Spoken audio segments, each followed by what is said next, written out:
Assalamualaikum warahmatullahi wabarakatuh. My name is Poppy Susanti from English Education Department, Pancasakti University Bekasi, and this is my performance test for midterm examination cross-cultural understanding, and the lecture is Mem Iswandini MPD. And I'd like to talk about family values, and I will explain it with English language and with bahasa. Okay, next slide. Child raising, acculturation, which began at birth, is the process of teaching new generation of children the customs and value of the parents' culture. Nah, jadi child raising di sini adalah budaya membesarkan anak di USA. Okay, next.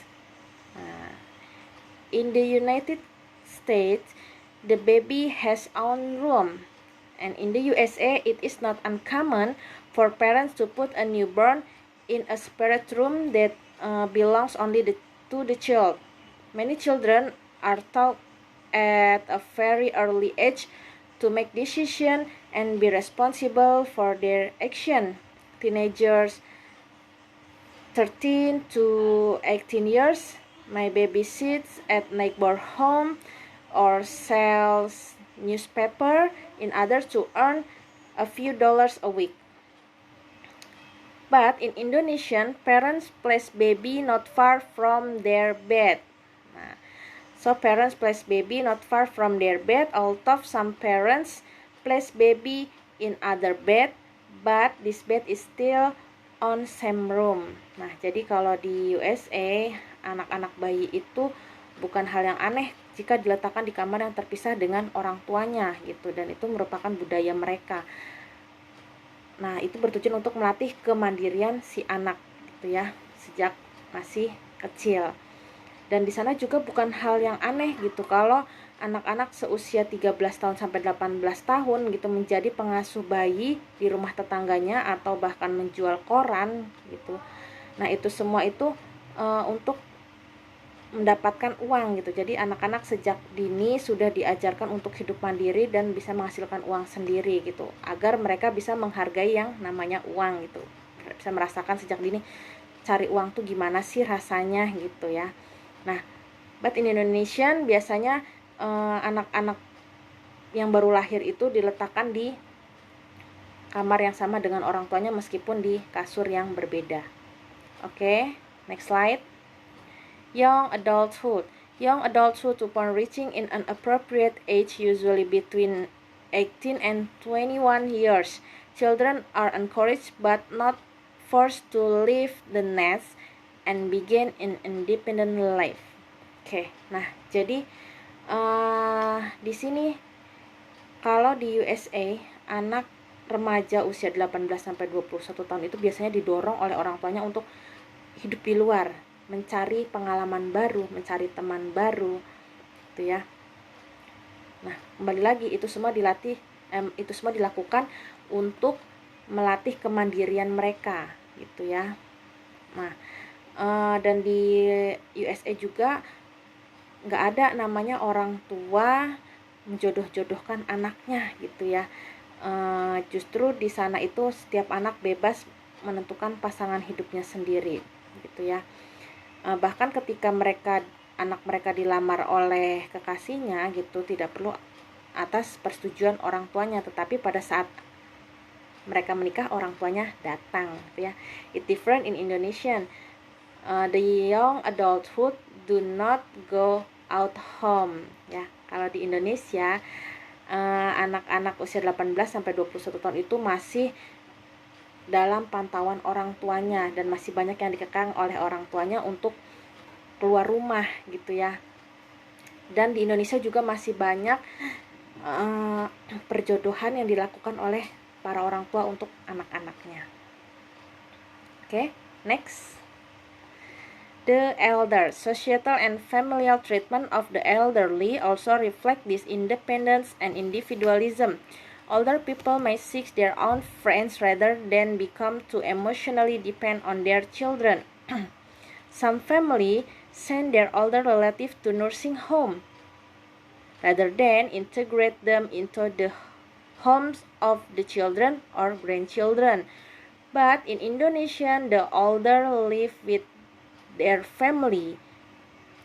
In Indonesia, in a big city of Indonesia like Jakarta, their family send older to elderly house ya. Nah, jadi di sini maksudnya kalau di USA para lansia pun masih hidup mandiri karena mereka biasanya mendapat jaminan kesejahteraan dari pemerintah gitu. Jadi mereka walaupun sudah tua tidak bergantung kepada anak-anaknya. Nah, kemudian di sana itu bukan hal yang aneh kalau para anak mengirim orang tuanya itu ke panti jompo. Nah, itu menurut pemikiran mereka itu merupakan hal yang wajar gitu ya. Karena dengan menitipkan orang tuanya di panti jompo, mereka kan bisa bertemu dengan teman-teman yang seusianya gitu. Nah, tetapi berbeda dengan di Indonesia. Kalau di Indonesia kita justru merawat para orang tua yang sudah tua ya, yang lansia itu kita rawat. Tetapi saat ini di kota besar seperti Jakarta juga sudah banyak bermunculan panti jompo gitu ya, dan ini membuktikan bahwa saat ini juga untuk kota-kota besar sudah merupakan suatu budaya ya, mereka menitipkan orang tuanya ke panti jompo walaupun tidak semua gitu ya.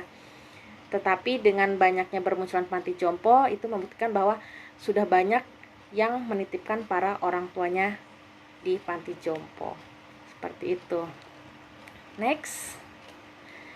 The nuclear and the extended family. In the USA, the nuclear family, which consists of the father, the mother, and the children, is considered the family. The extended family, common in the other cultures, includes grandparents, aunts, uncle, cousin, nephew, nieces, and in-laws. Oke. Nah, di USA yang namanya keluarga itu hanyalah ayah, ibu, dan anak-anaknya gitu ya. Sedangkan kalau kayak paman, bibi, mertua, kakek, nenek, keponakan, nah itu mereka sebut sebagai the extended family. Berbeda ya dengan di Indonesia. Kalau di Indonesia itu semuanya kita bilang keluarga gitu ya.